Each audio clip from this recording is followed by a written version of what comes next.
Ciaz diesel का timing change कर रहे हैं हम। टाइमिंग चेंज से बहुत नॉइज़ आ रहा था। ये 1,16,000 चल चुका है गाड़ी।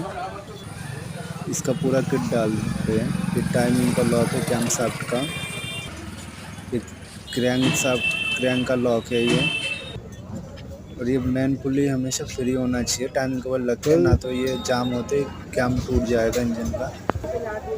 और ये पूरा किट डाले हमने टाइमिंग किट। ये पूरा MGP का जैनमन डाले बस।